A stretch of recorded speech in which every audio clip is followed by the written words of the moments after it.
Olá pessoal, tudo bem com vocês? Espero que sim. Espero que estejam todos bem. Pessoal, estamos aqui para mais um encontro com vocês, para mais nós darmos continuidade ao nosso estágio supervisionado, formato de extensão, onde nós estamos vendo algumas características dos continentes do planeta Terra. Hoje, chegando no nosso quinto encontro, a nossa quinta aula, né? Hoje nós iremos retratar sobre o continente europeu. Hoje nós iremos abordar a Europa. É um dos continentes mais conhecidos de todas as pessoas que habitam o planeta Terra, e nós iremos estar observando, estar nos aprofundando um pouquinho mais sobre esse continente, que com certeza é um continente que tem muito a nos ensinar através de todos os seus aspectos. Pessoal, a Europa, o continente europeu fica situado em 3 hemisférios diferentes: setentrional, que é a parte norte, ocidental e oriental. Está entre os continentes que mais influenciaram costumes dos povos ocidentais nos últimos séculos. Então, pessoal, a Europa, ela é um continente, a Europa é um continente que sempre influenciou os outros povos. Sempre os demais povos queriam seguir os passos da Europa. A tendência de todas as coisas era europeia, e as demais pessoas do globo queriam sempre moldá-las, queriam sempre seguir o que estava na moda lá na Europa. Isso até os dias atuais ainda acontece. Talvez nem tanto como acontecia, mas ainda a Europa serve de parâmetro para muitos outros países, para muitos outros lugares e muitas pessoas espalhadas por todo o globo terrestre. Alguns dados gerais da Europa para a gente ir já se familiarizando um pouco. Por exemplo, o gentílico é europeu. A extensão territorial do continente europeu é aproximadamente 10.180.000 km². A sua localização fica a oeste da Ásia, ao norte da África, a leste do Oceano Atlântico e ao sul do Oceano Glacial Ártico. Essa é a localização do continente europeu. O clima do continente é temperado, mediterrâneo e polar. Basicamente, esses 3 climas que são predominantes em todo o continente europeu. Isso nós vamos ver mais na frente. Os idiomas falados no continente europeu, os principais são o russo, alemão, francês, o inglês, turco, italiano, espanhol e o português. Esses são inclusive os mais falados, os idiomas mais falados do continente europeu. As principais religiões que estão presentes na Europa são o cristianismo, o islamismo e o judaísmo. São as religiões mais praticadas pelos povos que fazem parte do continente europeu. E o continente europeu tem aproximadamente cerca de 750 milhões de habitantes, tá certo? O índice de desenvolvimento humano varia entre 0,954 a 0,750. A moeda que circula no continente europeu é o euro e também a libra esterlina. Essas são as moedas mais utilizadas no continente europeu. O produto interno bruto, o PIB, do continente europeu se aproxima dos 19 trilhões de dólares. Esse é o produto interno bruto aproximado do continente europeu. O PIB per capita varia entre 111.062 dólares e 3.225 dólares, né? Então, esses são alguns dados gerais do continente europeu, falando ainda também das relações exteriores que o continente tem com a União Europeia, com a ONU, a Organização das Nações Unidas, e com a Organização do Tratado do Atlântico Norte, a OTAN, e com o FMI, que é o Fundo Monetário Internacional, tá certo? Ao todo, o continente europeu abrange cerca de 50 países, né? 50 países, sendo 2 ainda presentes também na Ásia, como o exemplo da Turquia e da Rússia, que são continentes que estão ali. Uma parte faz parte do continente europeu e outra parte faz parte do continente asiático. É o caso da Turquia e Rússia, certo? Então, pessoal, isso aí foi algumas questões dos dados gerais, né, que a gente trouxe para vocês aqui no nosso material, para que vocês pudessem ir já se familiarizando, conhecendo mais um pouco em relação a esse continente, os continentes que são continente que é um dos continentes mais falados aí de todo o planeta Terra, né? Há muito sonho de consumo de muitas pessoas, inclusive de morar no continente europeu, em algum país que faz parte desse continente. Enfim, é muito atrativo pela questão econômica, pela questão cultural, né? Que ficou estereotipado esse continente como sendo o continente que lança, digamos assim, as modas, e o restante do mundo teria de acompanhar essas modas e seguir a tendência lançada pelo continente europeu, né? Às vezes de forma muito exagerada, porque cada continente, cada povo, cada nação tem a sua cultura, tem a sua característica, tem a sua história.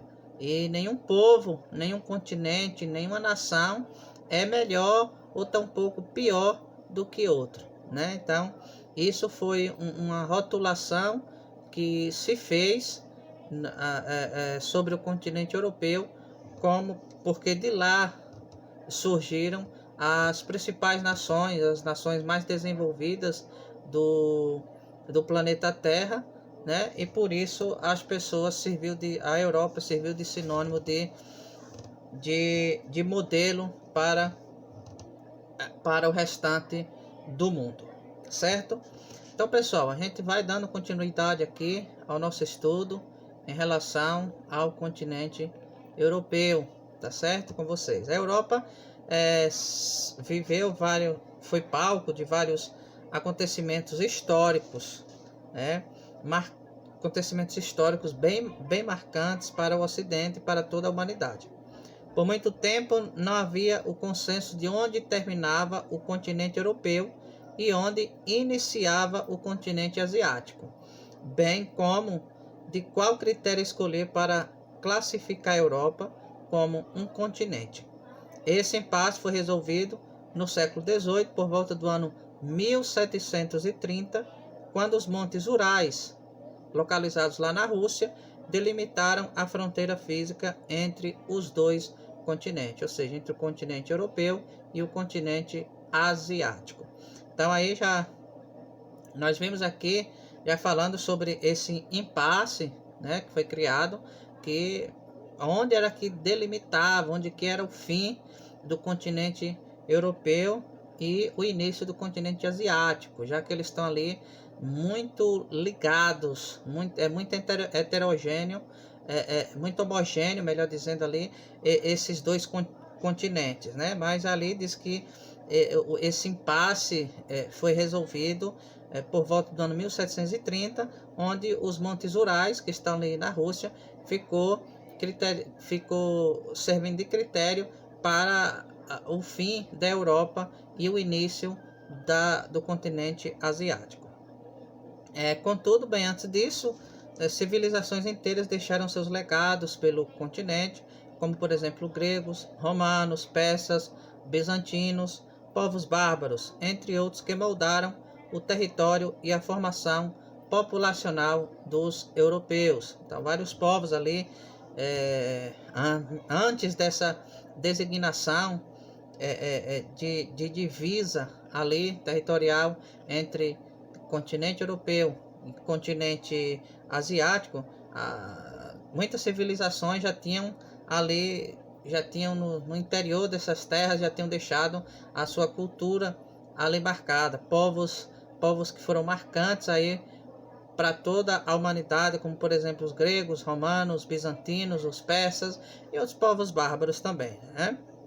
Os gregos e os romanos deixaram uma herança extraordinária para a posteridade.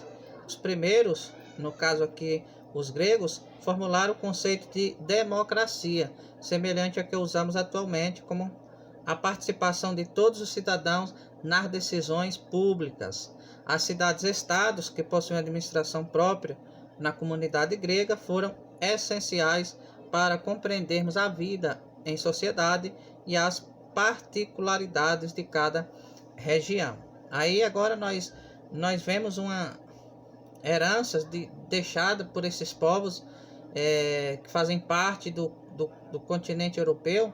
Aqui agora a gente fixa a nossa atenção nesses dois povos, no caso os gregos e os romanos. Falando dos povos gregos, dos gregos, que eles foram os primeiros a formular esse conceito de democracia, que é um conceito bastante conhecido entre as nações.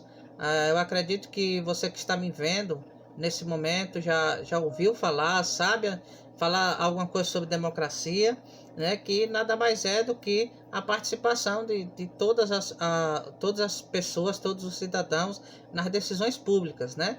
Isso ser dividido para que as próprias pessoas decidam seu próprio futuro, façam as suas próprias escolhas, né? Estarem divididos entre todas as pessoas, e não só nas mãos de meia dúzia, nas mãos de nas mãos de poucos, mas que todos possam participar dessas decisões públicas, né? Isso é democracia, e isso foi uma herança, né? Foi criado primeiro lá pelos gregos, né? Os romanos,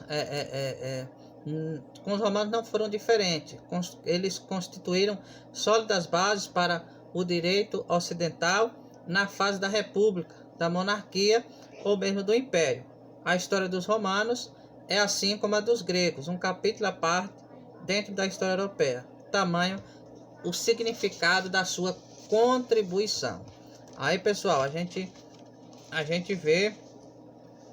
acompanha que esses dois povos tiveram aí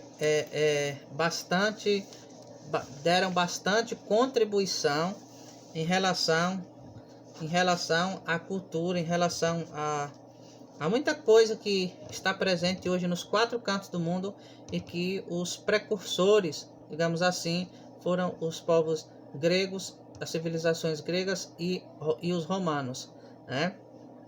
Por exemplo, o nosso calendário atual se baseia em um evento que ocorreu durante a existência do Império Romano, o nascimento de Jesus Cristo, estabelecendo a divisa temporal AC, antes de Cristo, e DC, que significa depois de Cristo. O surgimento do cristianismo como religião oficial romana, inclusive, é uma herança considerável, haja vista que é a maior religião do mundo na atualidade. Então, pessoal, a gente pode observar aí a importância desses povos para a cultura de todo o planeta. Eles não só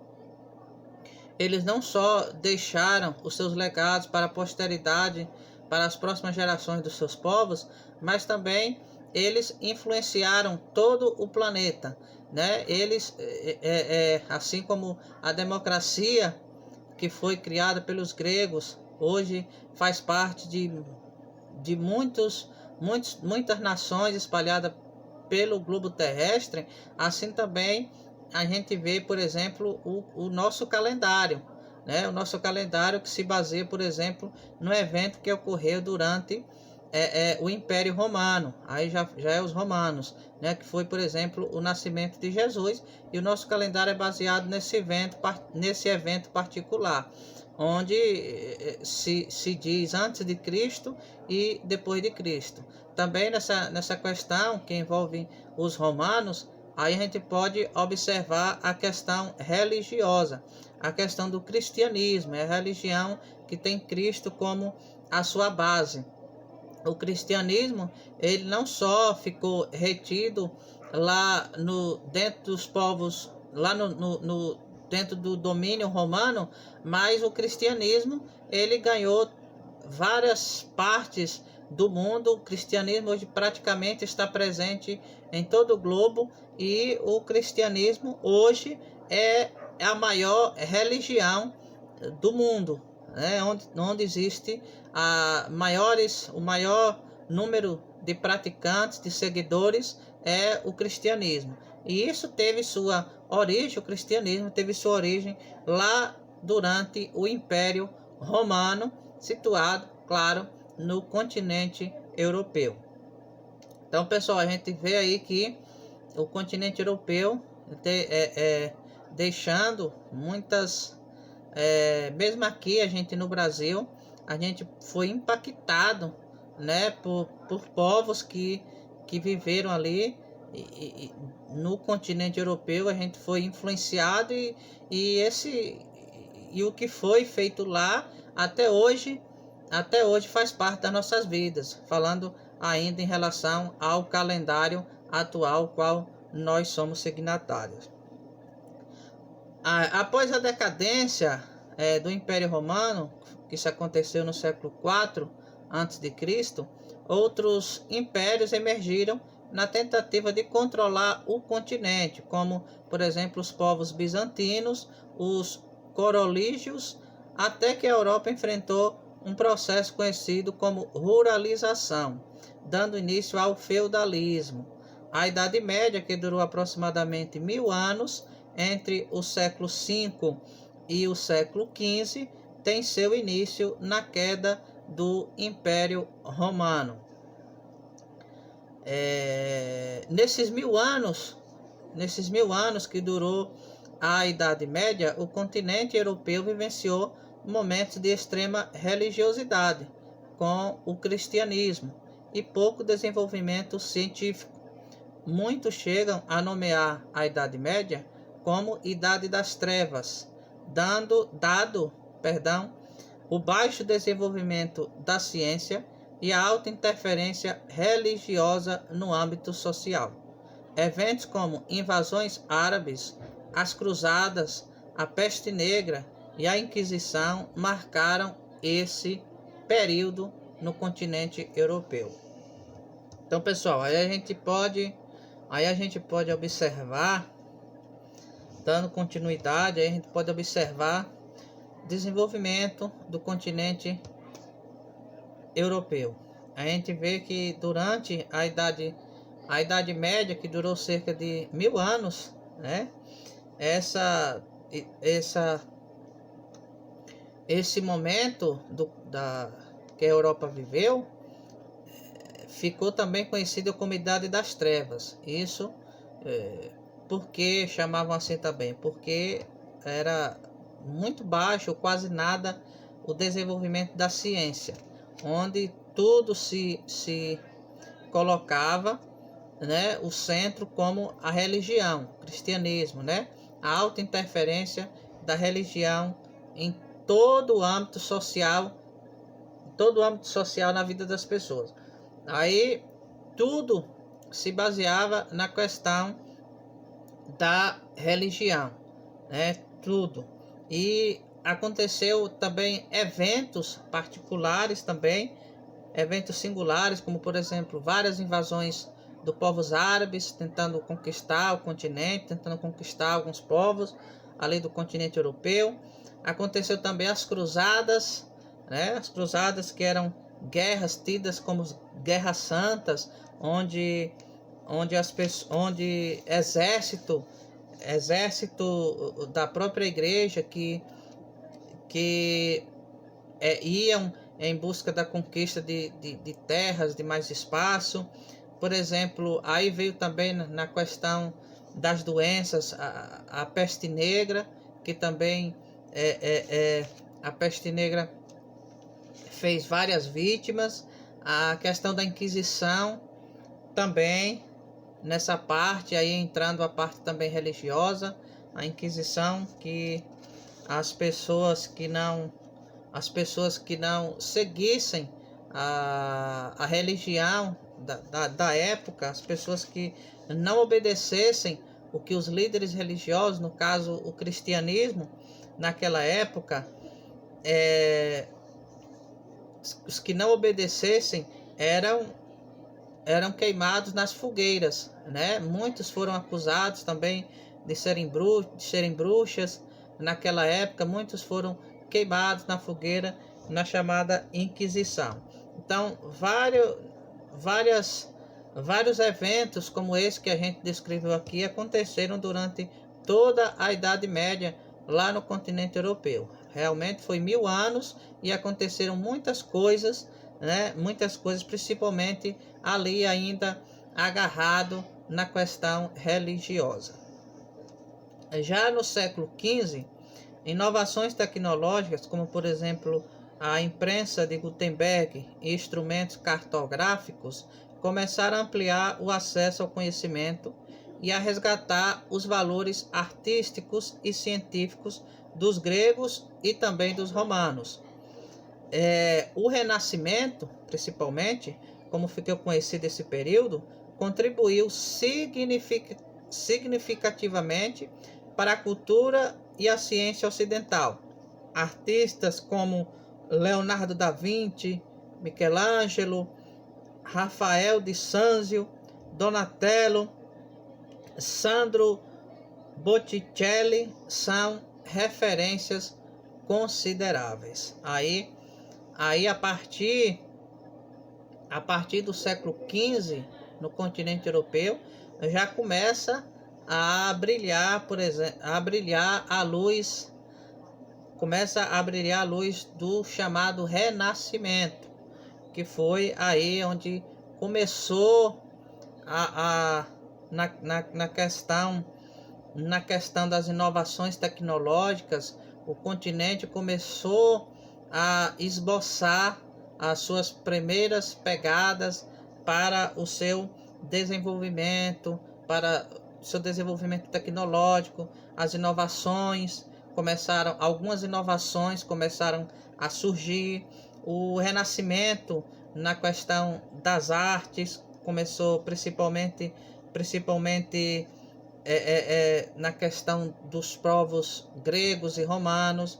Alguns artistas começaram, alguns artistas, né? Alguns começaram a surgir, e aqui a gente falou o nome de alguns, como Leonardo da Vinci, Michelangelo, Donatello. Então são referências desse momento que a Europa começa a vivenciar, esse momento conhecido como o Renascimento, que o Renascimento foi o que foi depois da Idade Média. Após o século XV, aí veio o Renascimento, que é onde começou a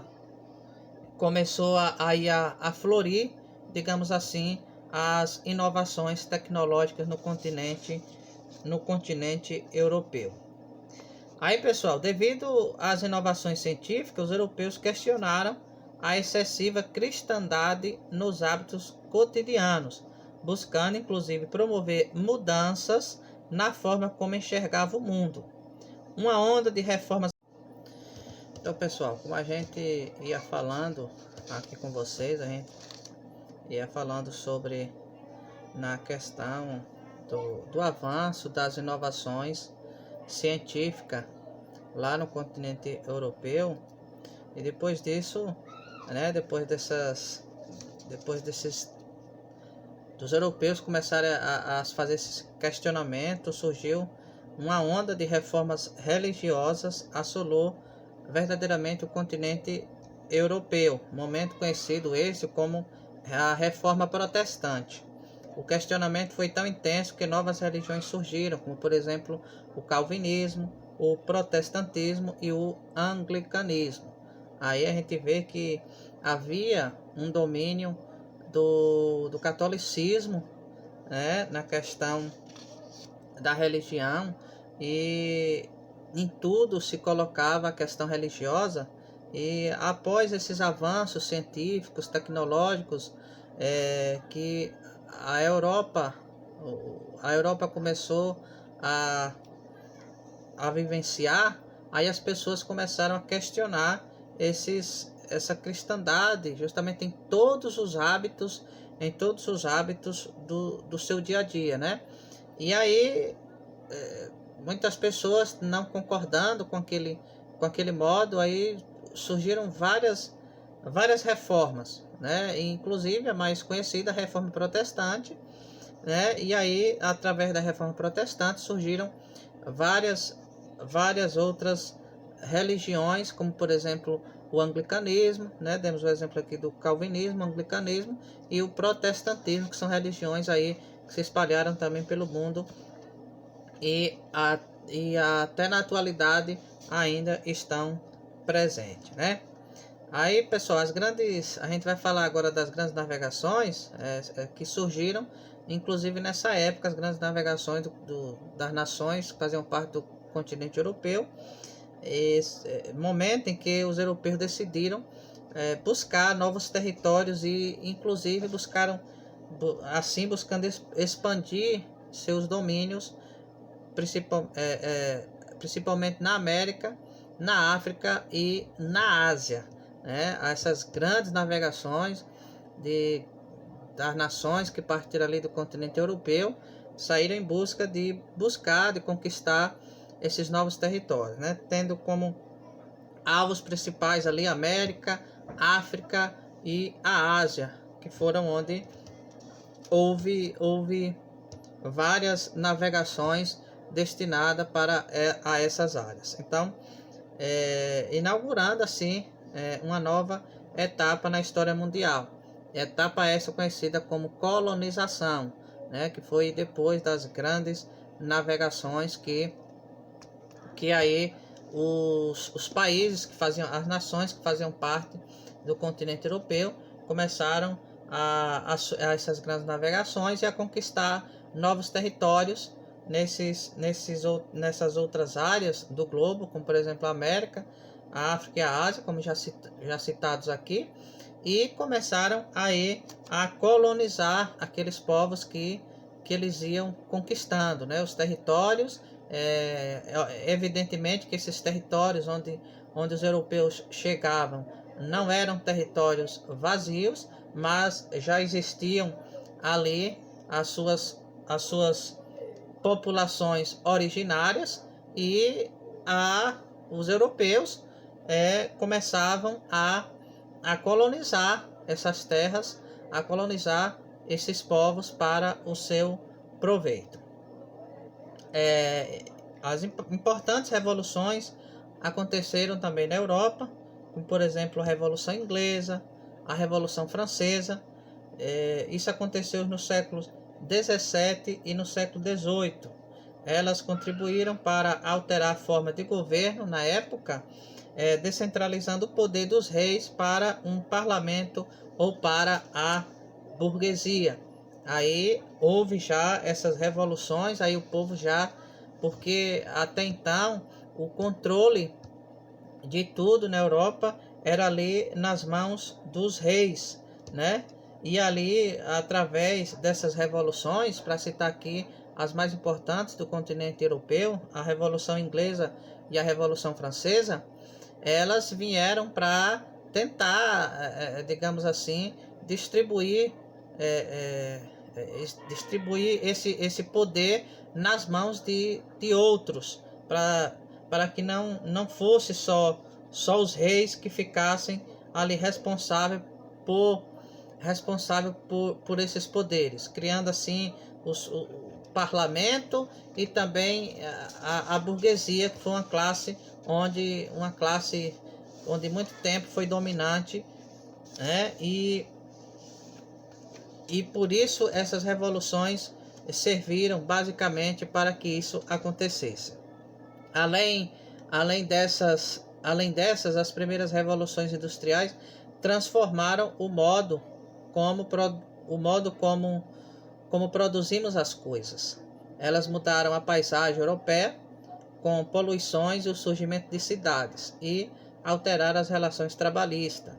Pensadores da época, como por exemplo Karl Marx, diziam que uma nova maneira de pensar a sociedade estava surgindo, com duas novas classes sociais: a burguesia, que são os patrões, e o proletariado, que são os empregados. Aí já há o surgimento aí das cidades, já há o surgimento já há o surgimento aí, por exemplo, das fábricas, já há o surgimento aí onde a sociedade começa a se organizar, e aí começa a burguesia, que são os patrões, já fazerem, e o proletariado, que são os empregados, na época era chamado assim, e aí já começa a criar, esboçar, digamos assim, um modelo já daquele que é mais conhecido nos dias atuais, que é o modelo capitalista.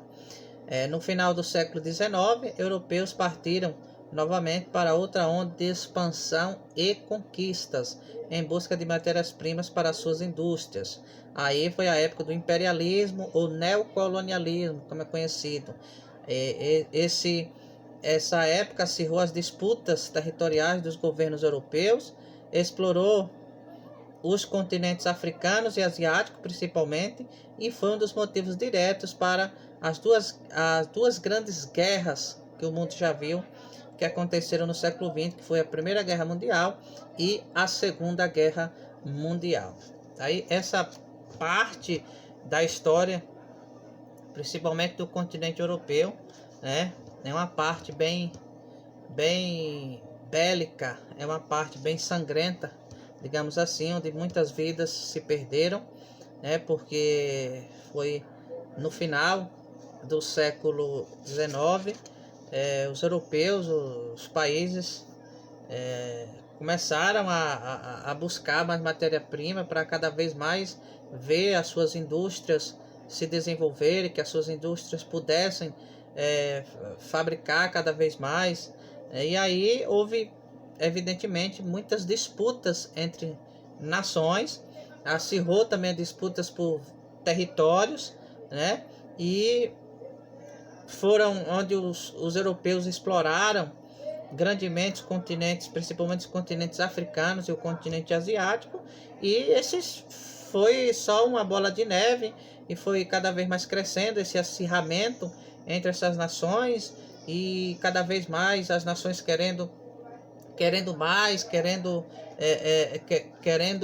mais agregar, anexar território aos seus países, e aí evidentemente que foram motivos para acontecer as duas grandes guerras que o mundo já viu, que foi conhecida como a Primeira Guerra Mundial e também a Segunda Guerra Mundial. Motivo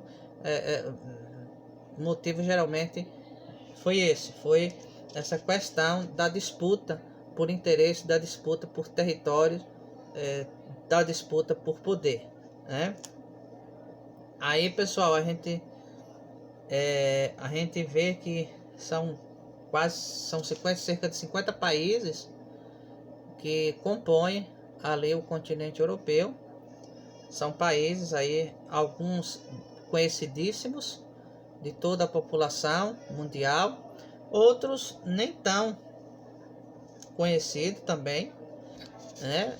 Mas que fazem parte do continente europeu. Esse continente que tem muito para nos ensinar, tem muita história, muita coisa, e a gente já viu aí bastante, né? Eu queria mostrar para vocês aqui o mapa. Esse é o mapa do continente europeu. Tá aqui os países, esse é o mapa político, né? Estou mostrando aqui para vocês do continente europeu. Essa é a Europa, a divisão política desse continente que nós estamos estudando hoje, que é o continente europeu. Tá certo, pessoal? Então, a área continental da Europa não é tão grande assim, mas existe um número muito grande de nações, de países, que são cerca de 50, e aí faz com que eles estejam bem próximos ali, ligados uns aos outros, né? E isso causa, inclusive, muita instabilidade, rivalidades ideológicas e várias disputas governamentais, justamente por esses países estarem bem próximos ali uns dos outros, né? E a área do continente é pequena, né? E por isso esses países ficam muito juntos ali, e por isso é uma área bastante conflituosa, muitas das vezes ali por disputa de território. As regiões da Europa, o continente europeu, devido à sua complexidade territorial e econômica, pode ser dividido sobre os mais variados quesitos. Entretanto, há uma divisão consensual entre os estudiosos desse continente que estabelece 4 macro-regiões europeias, que são a Europa setentrional, que corresponde aos países banhados pelo Mar do Norte, e o Mar Báltico, né, englobando as penínsulas Escandinava e Jutlândia, além das ilhas que formam a Dinamarca. Aí vem a Europa Ocidental, que é a região central e oeste do continente, com quase todos os países participantes da União Europeia. Essa daí já é a parte central da Europa, onde ficam os principais países ali, principalmente os que fazem parte da União Europeia. A Europa Meridional, que é a região banhada pelo Mar Mediterrâneo, no sul da Europa, que abriga as penínsulas Itálica, Ibérica e Balcânica. E a Europa Oriental, que abriga os países localizados ao leste do continente. Aí fica a parte reunidos os países que faziam parte do domínio da extinta União Soviética durante a Guerra Fria. Nesse leste europeu, né, que é a Europa Oriental, nesse leste europeu ali ficam mais localizadas essas nações que formavam a União das Repúblicas Socialistas Soviéticas, a extinta União Soviética. Falando um pouco, pessoal, agora da geografia da Europa, por exemplo, podemos dividir o relevo europeu em 2 áreas, por exemplo, norte e sul. No norte tem as planícies e os planaltos, e no sul tem relevos de altitudes elevadas. No sul da Itália, por exemplo, encontramos áreas de vulcanismo, como os vulcões Etna, o vulcão Vesúvio e Stromboli. Ainda pelo sul do continente há cordilheiras, como por exemplo as cordilheiras dos Pirineus, entre a França e a Espanha, os Alpes famosos, Suíça, Áustria, França, Alemanha, Itália e Eslovênia, e os Apeninos lá na Itália, e o Cáucaso, que abriga o pico mais alto do continente europeu, o Monte Elbrus, com 5.642 metros de altitude, tá certo? Então aí para ampliar o nosso conhecimento, falando mais sobre a geografia do continente europeu, né? Então o Monte Elbrus, né, melhor dizendo, no Cáucaso, é isso mesmo, o Monte Elbrus é a parte mais alta do continente europeu, com 5.642 metros de altitude. Não esqueça, o Monte Elbrus, tá certo? A nascente também dos rios mais importantes da Europa está localizada nessas montanhas, que são os rios mais importantes da Europa, que são o rio Sena, o rio Ródano, o rio Lore, o rio Reno, o Elba e o Danúbio. Por ter uma grande área plana e rios navegáveis, os países da Europa Ocidental utilizam hidrovias para escoar a produção industrial, além dessas hidrovias servirem de transporte de passageiro, tá certo, pessoal? Então, muitos rios importantes, uma área plana, isso faz com que os rios sejam rios navegáveis, e esses rios sirvam tanto para o escoamento de produção industrial, quanto também para transporte de passageiros. O rio Reno, com o Meno e o Danúbio, integra a mais importante hidrovia do continente europeu, a Reno-Meno-Danúbio. O primeiro dá acesso ao porto de Roterdã, na Holanda, que é o maior porto da Europa, e os outros dois interligam o continente, desaguando no Mar Negro e promovendo uma grande integração continental. Daí a importância desses rios, né, que integram, fazem parte do continente europeu. Rios importantíssimos, que principalmente o rio Reno, o Meno e o rio Danúbio. O clima europeu pode ser dividido, como nós falamos no início, em temperado, mediterrâneo e polar. O clima temperado se subdivide em temperado oceânico, porque... Então, gente, como nós estávamos falando aqui sobre o clima europeu, né, na questão da divisão, esse clima, os climas que fazem parte, que estão com mais frequência lá que estão com mais frequência no continente europeu, é o temperado, mediterrâneo e polar, como nós acabamos de falar, né? E o clima temperado, ele se subdivide em temperado oceânico, né, e que abrange áreas banhadas pelo Oceano Atlântico. Isso aí acontece na parte ocidental do continente europeu. E temperado continental, presente nos países centrais orientais do continente.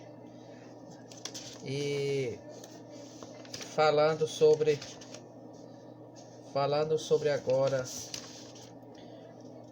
sobre essa questão do clima, nós vemos aí, né, esses três climas predominantes. Nós vimos aí que o clima temperado ele se subdivide em temperado oceânico e temperado continental, tá certo? E esses dois tipos de clima dão origem às estações do ano, que são bem definidas, e paisagens conhecidas como florestas temperadas, que contêm árvores caducifólias, né, árvores caducifólias, né, e como, por exemplo, carvalho, nogueiras e olmos, né? Essa é a questão do clima temperado, né? Faz parte lá do continente europeu. Já o clima mediterrâneo é encontrado nas regiões banhadas pelo mar Mediterrâneo, como, por exemplo, o sul de Portugal, a Espanha, a França, além das ilhas gregas e outros países da Europa meridional. O clima polar, né, falando do clima polar, está presente no extremo norte de países como, por exemplo, Noruega, Suécia, Finlândia e Rússia. Então, esses são, pessoal, os três climas que predominam o continente europeu. É o clima temperado, mediterrâneo e o clima polar. Já falando um pouco agora bem rapidinho sobre a economia da Europa, né? A Europa possui uma das economias mais avançadas do globo terrestre. com amplo dinamismo e avançados graus de tecnologia, de inovação. De vários países do continente são líderes, inclusive em rankings econômicos mundiais, como produção de vinho, como gás natural. O continente vivencia o processo de terceirização da economia, que é algo típico de países desenvolvidos.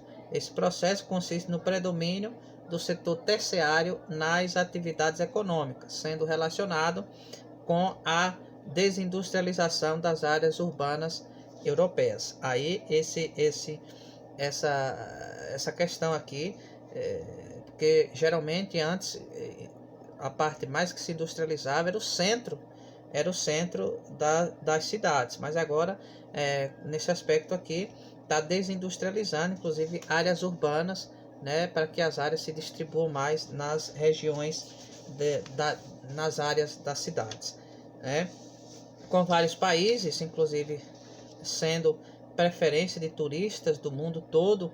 Atividades como shoppings, teatros, bares, hotéis, museus e passeios históricos ganham força nas economias regionais. Aí a gente vê que a Europa é um dos continentes mais visitados, né? Que o turismo desse continente é bastante forte, porque existem países que são visitados por milhares e milhares de pessoas todos os anos. A gente vê, né? Que são países que realmente chamam a atenção das pessoas. Países, por exemplo, como a França. Acho que França e Espanha são os países mais visitados da Europa. E também chama a atenção alguns monumentos, por exemplo, Torre Eiffel na França, onde as pessoas querem conhecer. Na Inglaterra tem o Big Ben, e aí na Itália tem o Coliseu, a Torre de Pisa. Então isso tudo são além de, como nós falamos aqui, além de bares, de hotéis, de teatros, uma gama de atrativos que os países europeus apresentam para atrair, assim, que é uma fonte de renda, uma fonte econômica muito boa para os países europeus, né, que é a questão do turismo. Já na agricultura, o continente não é um grande destaque mundial. Basicamente, tudo o que a Europa produz nesse setor é consumido lá mesmo, é consumido internamente, como por exemplo cereais, frutas, hortaliças. Os rebanhos bovino e suíno são criados de forma intensiva, que é no norte do continente europeu, e de forma extensiva, que já é na parte sul desse continente, com destaque principalmente para a Rússia, França e Alemanha, que são aí os detentores dos maiores rebanhos do continente europeu. Aí a gente fala agora sobre os grandes parques industriais lá da Europa, que possuem alto grau de mecanização, o que infelizmente gera um baixo índice de emprego nessa área. Nesse quesito, a Alemanha, por exemplo, é destaque e possui o maior parque industrial da Europa. Então não esqueça, a Alemanha é destaque nessa questão, nesse quesito, né, de parques industriais, e na Alemanha é que está lá o maior parque industrial do continente europeu. Empresas como, por exemplo, Adidas, Volkswagen, Mercedes-Benz, BMW, todas elas são alemãs e estão presentes no mundo todo. Então, para a gente ver a força que tem a economia do continente europeu, né? A gente está destacando aqui a questão dos parques industriais, que são vários os parques industriais.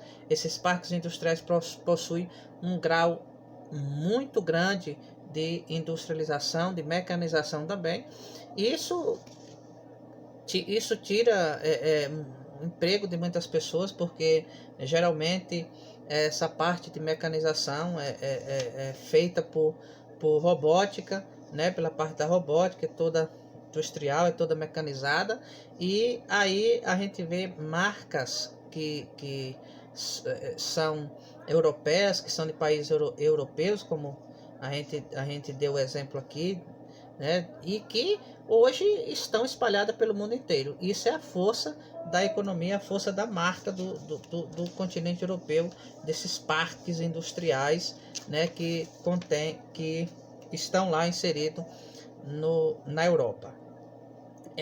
Outros países também, inclusive, outros países também são referência na produção industrial, como por exemplo França e Reino Unido, além do norte italiano, que são uma região bastante desenvolvida da Itália. Desses países nós podemos destacar o Airbus, né, a Peugeot e a Renault, que é da França, né, Jaguar, Shell, BHP Billiton, Aston Martin, que é do Reino Unido, Fiat, Parmalat e Pirelli, que é da Itália. Para a gente ter uma ideia aí do poderio econômico que possui a produção industrial do continente europeu. A exploração, mais um recurso econômico, a exploração de recursos naturais é forte na Inglaterra e na Rússia. O solo inglês possui grandes quantidades, principalmente de carvão mineral, o que permitiu que esse país fosse o berço da primeira revolução industrial.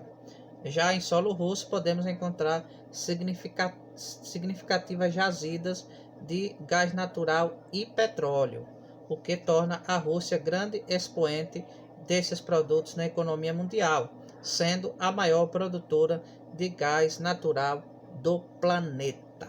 Então aí, pessoal, a gente vê que é Alemanha, é Itália, Reino Unido, é França, agora vem Rússia. Então são várias as nações que têm aí forte economia.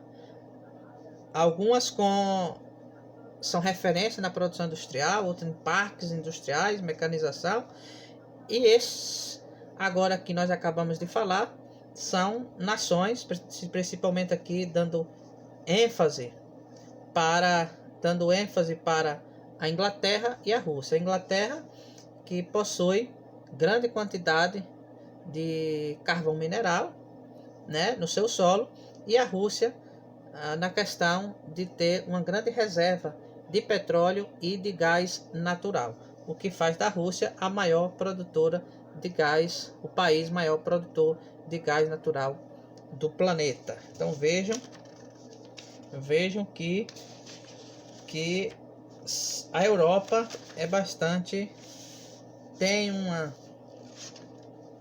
economia bastante forte, né?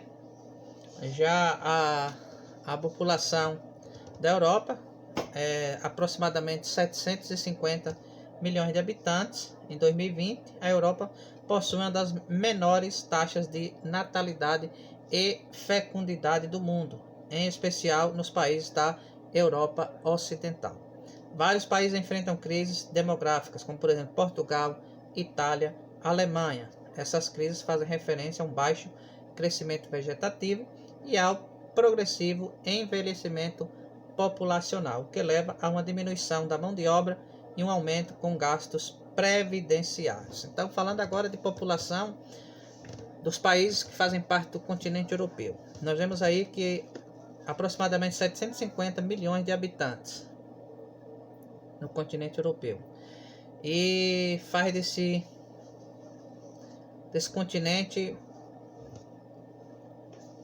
Muitos países estão enfrentando crises demográficas, poucas pessoas, né? E a população envelhecendo, quer dizer, tem mais pessoas envelhecendo do que pessoas nascendo. Isso é um problema, principalmente para países como Portugal, Itália e Alemanha. O que acontece com isso? A população acaba envelhecendo, que é o natural do ser humano, ele envelhecer. Não se tem uma taxa de natalidade que seja maior do que o envelhecimento populacional. Isso leva a uma diminuição relativamente grande da mão de obra e um aumento significativo na questão dos gastos previdenciários, porque há uma população envelhecendo muito grande, né? Então, alguns países da Europa enfrentam esse problema, crises demográficas. Muitos motivos, inclusive, podem explicar o baixo crescimento populacional europeu, como, por exemplo, aumento do tempo de estudo, maior escolaridade, independência e participação da mulher no mercado de trabalho, disseminação dos métodos contraceptivos, educação avançada, além dos altos custos que envolve a formação de um cidadão. Isso são alguns motivos que a gente separou aqui para trazer para vocês, que podem dar uma explicação assim do que pode estar acontecendo em relação a esse baixo crescimento populacional que está acontecendo no continente europeu. Para solucionar essa questão, para solucionar essas questões de baixo crescimento populacional, o governo incentiva inclusive o aumento da fecundidade, por exemplo, com licença maternidade de até 12 meses, né? Educação pública, além de incentivos financeiros para os casais, como por exemplo aqui dando o exemplo da França, que fornece um bônus de 900 euros para a família no seu primeiro filho. Então, os governos desses países, eles lançam muitos incentivos para fazer com que os casais possam ter mais filhos, para que isso possa ir amenizando essa situação de baixo crescimento populacional. E aí eles lançam esses atrativos aqui, como por exemplo, licença maternidade de 1 ano, 12 meses de licença maternidade, educação pública, até bônus no valor de 900 euros, como o governo francês dá para a família que tem o seu primeiro filho, né? Então são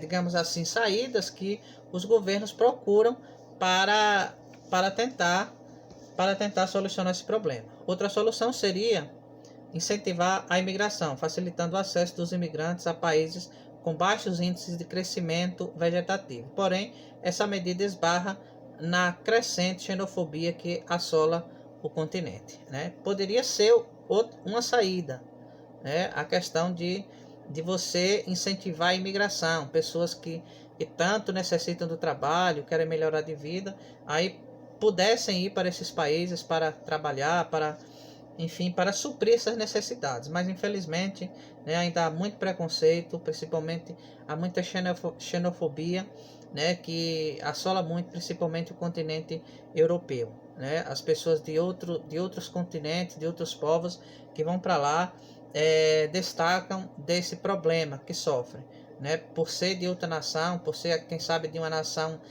menos desenvolvida, segundo eles, são uma nação mais pobre economicamente, não ter a mesma cor que eles, enfim, isso causa esse crime chamado de xenofobia, que assola bastante o continente europeu. Apesar desses problemas, a Europa reúne 8 dos 10 melhores índices de desenvolvimento humano, chamado IDH, resultado em localidades com excelentes padrões de vida, como por exemplo na Noruega, na Irlanda, na Suíça e na Alemanha, que são os maiores IDH do continente. Os países mais populosos são a Rússia, com cerca de 145 milhões de habitantes, a Alemanha, com cerca de 83 milhões de habitantes, e a França, com 65 milhões de habitantes. Certo, pessoal? Então, nós já vimos aí várias características do continente europeu. Nosso tempo já está finalizando. Eu só quero finalizar aqui com vocês sobre a questão da cultura da Europa, que é uma cultura bastante diversificada, uma cultura bastante heterogênea. E, por exemplo, os países do leste europeu possuem hábitos culturais bem semelhantes entre si, né, devido ao seu processo histórico, que foram, por exemplo, submetidos nos últimos anos, que são cidades ali, como por exemplo Budapeste, que é a capital da Hungria, Praga, na República Tcheca, Varsóvia, na Polônia, e Moscou, na Rússia, né, que possui aí ótimos atrativos turísticos que encantam os visitantes, como o Castelo de Buda e a cidade das 100 Torres. Já na Europa Ocidental, falando da cultura europeia, países como Alemanha, França e Paris, além das ilhas gregas e outras regiões do Mediterrâneo, podem ser apreciados pela riqueza de festivais, destinos históricos e belas paisagens, tá certo? Então a gente vê aí que a história do continente é recheada de acontecimentos marcantes, influência de cultura e turismo continental, monumentos, né? Monumentos, já falamos aqui o nome de alguns, como por exemplo a Capela Sistina, lá a Capela Sistina lá na Itália, mais precisamente no Vaticano, né? A Torre de Pisa, o Coliseu, né? Na Itália também, Palácio de Versalhes, a Torre Eiffel, Arco do Triunfo na França, Padrão dos Descobrimentos em Portugal, Big Ben na Inglaterra. Enfim, a Europa foi o berço de muitas culturas, né, ocidentais, influenciou hábitos e tradições milenares. Grandes nomes da história mundial nasceram em solo europeu, que explica a grande diversidade cultural e turística do chamado Velho Mundo, né? O continente europeu também é conhecido por esse nome, chamado Velho Mundo, porque lá foi berço de muitas culturas ocidentais, berço de várias civilizações. Nós falamos aqui de algumas, os romanos, os gregos, enfim, e várias outras que o tempo aqui não dá pra gente fazer ser mais minucioso, né? Mas aí, pessoal, eu quero agradecer a vocês por mais esse nosso encontro aqui, hoje falando sobre o continente europeu. Eu espero que vocês tenham adquirido conhecimento. Sempre quando a gente está terminando, eu falo isso para vocês. Pesquisem, né? Procurem estar conhecendo cada vez mais daquilo que nós estamos vendo aqui. Hoje foi o continente europeu. Continue pesquisando para que vocês possam aprender mais e mais de forma minuciosa, para enriquecer mais e mais o conhecimento de vocês, tá certo? Então, eu espero vocês para o nosso próximo encontro, que vai finalizar esse nosso estágio supervisionado, falando sobre os continentes. O nosso próximo encontro nós iremos fechar falando sobre o continente americano, sobre a América. É o nosso tema da nossa próxima aula, do nosso próximo encontro. Eu espero por vocês, agradeço por vocês que vocês estiveram comigo, e até o nosso próximo encontro.